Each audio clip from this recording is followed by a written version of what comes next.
इस वीडियो में हम यूपी पीसीटी मैथमेटिक्स में जो सारणिक जो टॉपिक है आपका सिलेबस का, उसकी जो सभी जो उसके अंदर जो सभी सब टॉपिक्स हमको कवर करने चाह रहे हैं, इसलिए इस वीडियो को आप पूरा देखें। और अगर आपको वीडियो पसंद आए तो इस चैनल को सब्सक्राइब, लाइक और शेयर करें। चलिए वीडियो को शुरू करते हैं। सबसे पहले जानते हैं सारणिक। सारणिक को इंग्लिश में डिटर्मिनेंट कहते हैं। ठीक है, सारणी को इंग्लिश में क्या कहते हैं? डिटर्मिनेंट। तो सबसे पहला पॉइंट है, यानी कि जैसे कोई हमारा सारणिक होती क्या है, तो सबसे पहले कोई व्यंजक है हमारा, जैसे A1 B2 minus A2 B1, इस तरह से कोई लिखा है व्यंजक हमारा, उसको हम एक सारणी के रूप में, यानी कि पंक्ति और स्तंभ के रूप में व्यक्त करते हैं। जैसे A1 A2 B1 B2, इस तरह से इसकी जो मान होता है, या आप सभी लोग जानते हैं कि ये इसका मान जो होता है आपका A1 B2, यानी कि इसका और इसका मल्टीप्लाई, और इसका और इसका मल्टीप्लाई माइनस इसके बीच में लगा के, ये इसकी वैल्यू होती है इस सारणी की। ठीक है, तो इससे अगर हम इस तरह से निरूपित करते हैं किसी चीज़ को, किसी व्यंजक को, तो वो सारणिक कहलाती है। ठीक है, कुछ महत्वपूर्ण पॉइंट हैं उसके उसके बारे में, बेसिक पॉइंट हैं।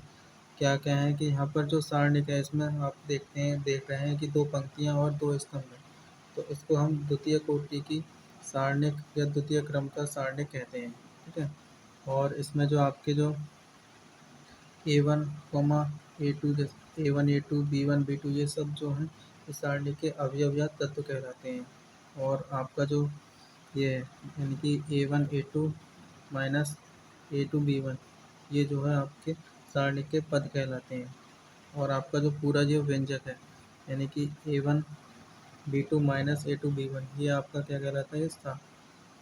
ये आपका सारणिक का प्रसार या सारणिक का मान कहलाता है ना।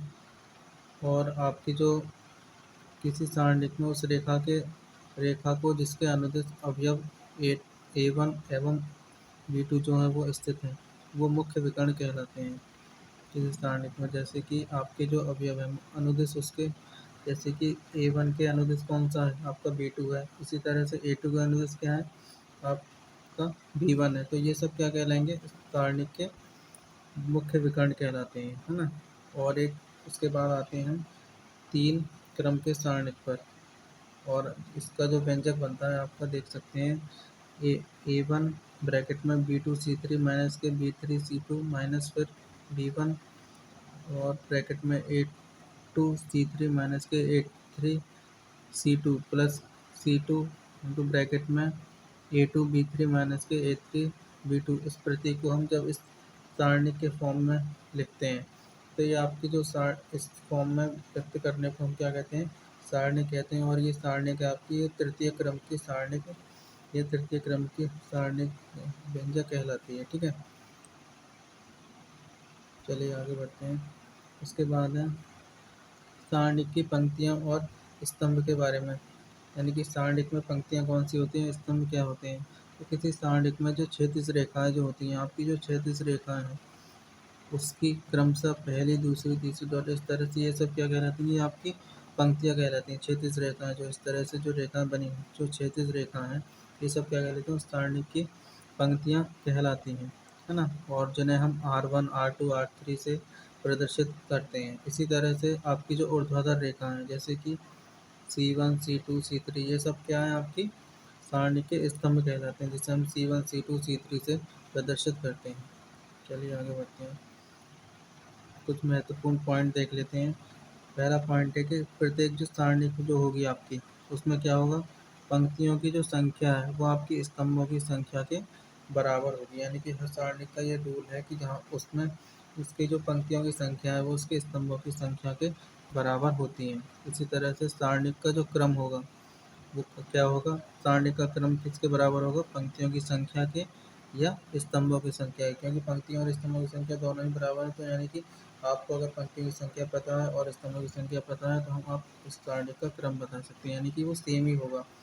पंक्तियों और स्तंभों की संख्या उसकी सेम ही होगी। और एन क्रम की जो सारणिक है, ठीक है, कोई आपकी एन क्रम की सारणिक है, तो उसमें अवयवों की संख्या क्या होगी?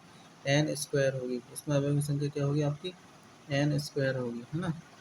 और पदों की संख्या होगी आपकी एन फैक्टोरियल, है ना। और नेक्स्ट पॉइंट है कि सारणिक जो है आपको उसको प्रतीक डेल्टा प्रतीक डेल्टा से उसको हम क्या कर सकते हैं, व्यक्त करते हैं, या डी से उसको प्रदर्शित करते हैं सारणी को।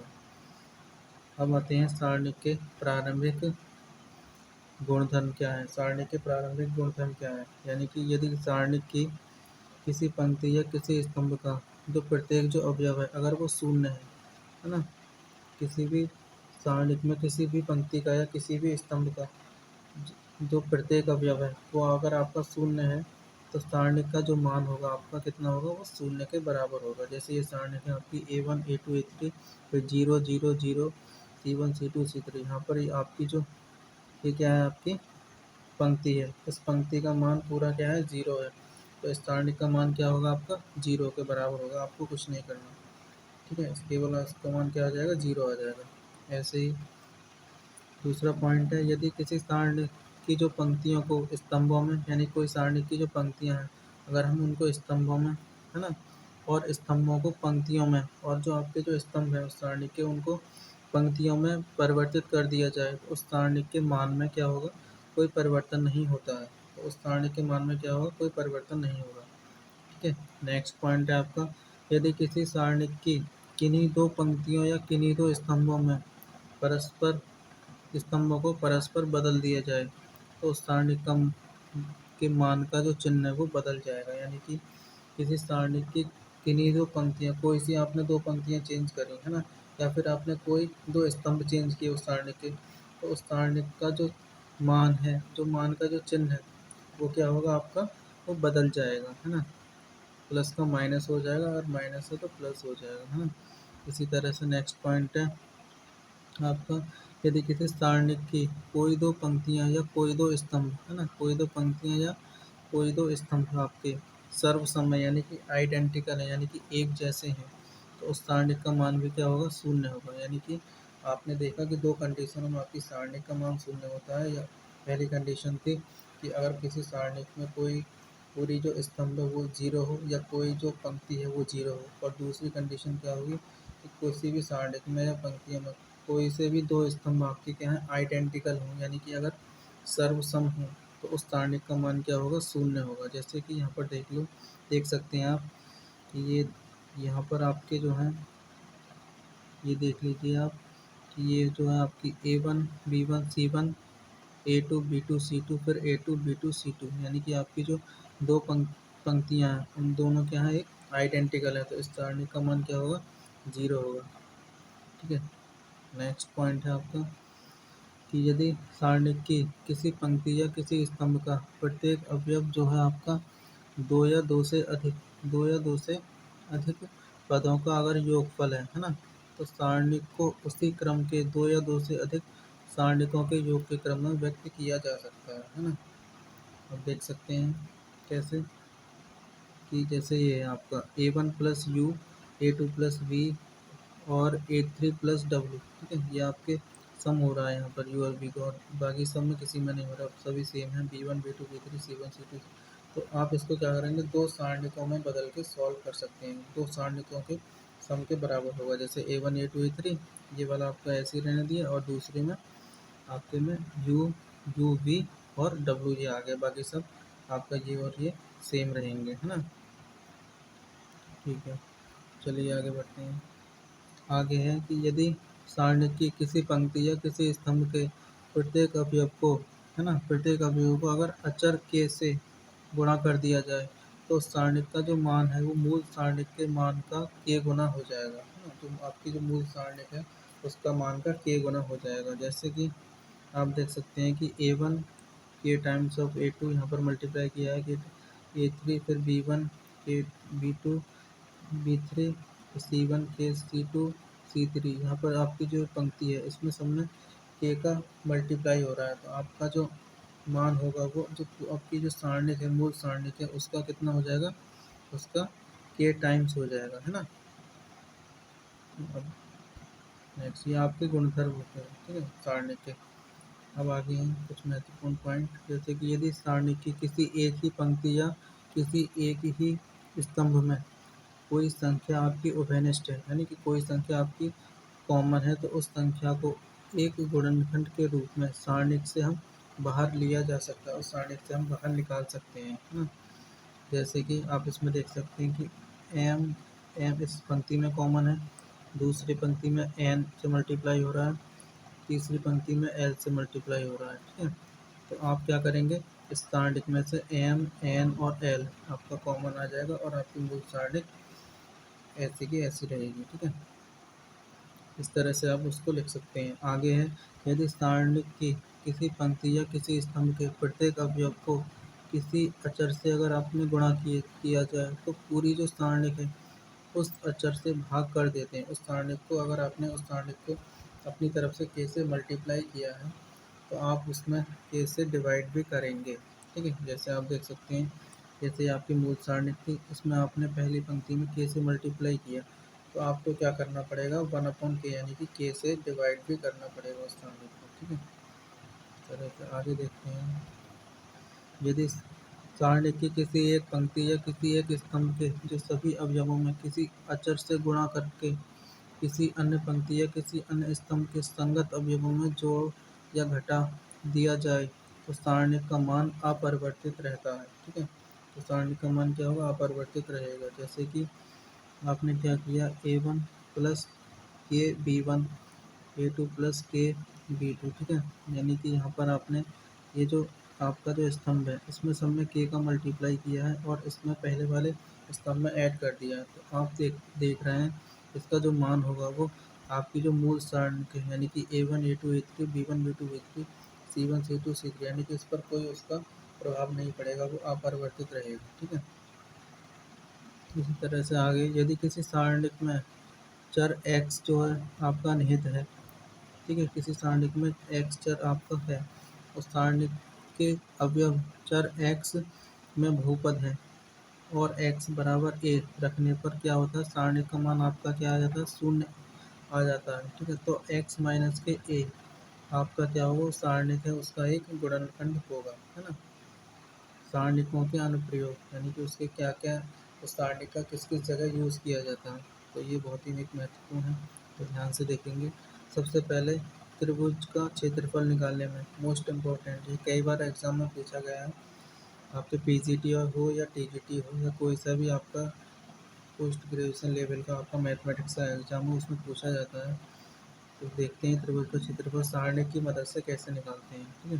तो यदि किसी त्रिभुज के शीर्षों के निर्देशांक x1 y1 है ना, x2 y2 तथा x3 y3 है, तो उस त्रिभुज का जो क्षेत्रफल होगा, उसका जो क्षेत्रफल होगा वो क्या होगा, 1/2 into x1 x2 x3 y1 y2 y3 और लास्ट में 1 1 1, ठीक है। ये उसका सारणिक का क्या होगा आपका, या किसी उस त्रिभुज का आपका क्या होगा, क्षेत्रफल होगा यानी कि एरिया होगा। इससे आप एरिया निकाल सकते हैं अगर आपके क्या हो, उस त्रिभुज के शीर्षों के आपके पास निर्देशांक हों यानी कि कोऑर्डिनेट्स हों। आगे बढ़ते हैं। दूसरा है, तीन बिंदुओं के संरेख होने का प्रतिबंध, यानी कि आपको कहा गया कि तीन बिंदु जो हैं वो संरेख हैं या संरेख होने का उनका प्रतिबंध क्या है, क्या कंडीशन है, कंडीशंस ऑफ कॉलिनरी कॉलिनरिटी ऑफ 3 पॉइंट्स। जैसे माना कि कोई तीन बिंदु है, ए x1 y1 B x2 y2 सी x3 y3, ठीक है। उसके बाद हम कह रहे हैं कि ये दो ए बी सी यानी कि पॉइंट क्या है, संरेख है। कब होंगे, इफ एंड ओनली इफ, यानी कि कब होंगे, यदि त्रिभुज ए बी सी का जो क्षेत्रफल है वो आपका क्या हो, 0 के बराबर होगा। त्रिभुज ए बी सी का क्षेत्रफल कोऑर्डिनेट देते हैं तो क्या होता है, हाफ ऑफ, यानी कि क्या होता है आपका क्षेत्रफल आपने अभी देखा क्या होता है, हाफ ऑफ यानी कि 1/2। तो यहाँ से ऑफ ऑफ सारणी क्या थी, x1 x2 x3 y1 y2 y3 और 1 1 1, ठीक है। तो क्योंकि यहाँ पर इक्वल टू 0 रखेंगे, तो इक्वल टू 0 रखेंगे तो ये आपका क्या हो जाएगा, ये कट जाएगा, है ना। तो आपका क्या हो जाएगा, केवल x1 x2 x3 y1 y2 y3 1 1 1 equal to 0, ठीक है। चलिए आगे बढ़ते हैं। दो बिंदुओं से होकर जाने वाली रेखा का समीकरण अगर निकालना हो तो कैसे निकालेंगे, उसको भी हम सारणी की मदद से निकाल सकते हैं। तो जैसे बिंदुओं x1 y1 दूसरा बिंदु x2 y2 से मिलाने वाली रेखा का समीकरण तो कैसे निकालेंगे, वो होगा आपका सारणी में x x x1 x2, ठीक है। उसके बाद y y1 y2 और लास्ट में 1 1 1 इक्वल टू 0 रखेंगे। तो यहाँ से क्या आ जाएगा आपका, दो बिंदुओं से होकर जाने वाली रेखा का समीकरण आ जाएगा। ठीक है, आगे है आपका नेक्स्ट टॉपिक है आपका क्रैमर का नियम, क्रैमर्स लॉ। ठीक है, उससे पहले पढ़ने से पहले आपको ये चीज़ें जानना जरूरी है कि संगत निकाय क्या होता है, यानी कि कंसिस्टेंट सिस्टम क्या होता है। कोई समीकरण निकाय है ना संगत कहलाता है, तो कहलाता है यदि उसका एक अद्वितीय हल हो, उसका एक क्या हो, अद्वितीय हल हो, या एक से अधिक हल हो, या फिर एक अद्वितीय हल हो। ठीक है, या फिर एक से अधिक हल हो, तो ऐसा निकाय आपका संगत निकाय कहलाता है ना। और आपका असंगत निकाय क्या होगा, इनकंसिस्टेंट सिस्टम। ठीक है, ये क्या होता है, कोई समीकरण निकाय अगर असंगत कहलाता है यदि उसका कोई हल नहीं है, यदि उस निकाय का कोई हल नहीं है उस सिस्टम का, तो ऐसा सिस्टम क्या कहलाएगा, आपका असंगत निकाय कहलाता है। ठीक है, अब आते हैं क्रैमर का नियम, क्रैमर के नियम पर। आपका जैसे समीकरण का निकाय दे रखा है a1 x1 b1 y1 equal to c1, और दूसरा समीकरण a2x plus b1 y equal to c2। ठीक है, इसका हल निकालना है, तो इसका हल कैसे निकालेंगे, इसका हल क्या होगा, सिंपल सा है। इसकी जो x की वैल्यू होगी तो वो क्या होगी d1/d, और y इक्वल टू d2/d, है ना। अब देखते हैं डी से क्या मतलब, डी मतलब डिटर्मिनेंट, सिंपल सा determinant a1 a2 b1 b2, यानी कि a1 a2, यानी कि ये वाले a1 a2 b1 b2, है ना। ये डिटर्मिनेंट ये आपकी होगी डी की वैल्यू। और d1 क्या होता है, d1 में आपका क्या होता है, जैसे d1 आपको निकालना हो, तो आपके जो अचर पद है, यानी कि जैसे c1 c2 है, तो d1 निकालना है, यानी 1 निकालना, तो पहले वाले स्तंभ में उसको हटा के किससे रिप्लेस करोगे, आप अचर से रिप्लेस कर देना, सिंपल सी बात है। C1 C2 बाकी सब सेम, और कुछ नहीं चेंज करना, B1 B2। और इसी तरह से D2 अगर आपको निकालना हो तो D2 निकालना है, यानी कि D2 तो आपको करना है दूसरे स्तंभ में, दूसरा जो आपका जो स्तंभ है उसमें चर लिखेंगे, किसको, उसको रिप्लेस करेंगे B1 B2 को, तो A1 A2 सेम रहेगा। और आपका उसके आगे क्या हो जाएगा, उसके जो B1 B2 को रिप्लेस हो C1 C2 हो जाएगा, ये आपका D2 हो जाएगा। और जबकि यहाँ पर आपका जो क्या कंडीशन होनी चाहिए, डी आपका डिटरमिनेंट की वैल्यू आपकी ज़ीरो नहीं होनी चाहिए। ठीक है, नॉट इक्वल टू ज़ीरो। यहाँ से आप आसानी से दो चर वाले उसका हम समीकरण का निकाय का हल निकाल सकते हैं। और तीन तीन अगर संख्या हो तो जैसे क्रैमर का नियम, समीकरण निकाय इस तरह से हो, a1 x plus b1 y plus c1 z equal to d1, और a2 x plus b2 y plus c2 z equal to d2। इसी तरह से a3 x plus b3 y plus c3 z equal to d3। ठीक है, इसका हल क्या होगा, इसी तरह से सेम जैसे दो के लिए था, x बराबर d1/d, y बराबर d2/d, और z बराबर d3/d। ये सिंपल से इसका हल होगा। ठीक है, और यहाँ पर जहाँ पर d बराबर determinant a1 a2 a3 b1 b2 b3 c1 c2 c3, और किसी d1 बताया मैंने, यहाँ पर क्या है, अचर पद आपका क्या है, ये है d1 d2 d3, तो d1 हम निकाल रहे हैं, है ना, यानी कि कैपिटल D1 डिटर्मिनेंट D1 पहला डिटर्मिनेंट निकालना है, तो उसको क्या करना है, जो पहला वाला जो आपका जो डिटरमिनेंट का जो पहला वाला जो स्तंभ है उसको हम किससे रिप्लेस, अचर पर D1 से रिप्लेस करते हैं, बाकी कोई चेंज नहीं करना, D1 D2 D3 C, उसके बाद B1 B2 B3 C1 C2 C3। ठीक है, इसी तरह से नेक्स्ट आप क्या करेंगे, D2 निकालोगे तो आपको बाकी सब सेम रहेगा, दूसरा वाला जो आपका जो स्तंभ है उसकी जगह किससे रिप्लेस करेंगे, D1 D2 D3 से रिप्लेस कर देंगे। और लास्ट में अगर D3 में लास्ट वाले को यानी उसको D1 D2 D3 से रिप्लेस कर देंगे, और जहाँ पर आपका D not equal to zero होगा। यहाँ पर हमने जो यूपी पीजीटी का जो सरणी का जो सब टॉपिक्स हैं उन सभी को कवर किया है इस वीडियो में। अगर आपको ये वीडियो पसंद आए तो इस चैनल को लाइक सब्सक्राइब और शेयर करें। Thanks for watching.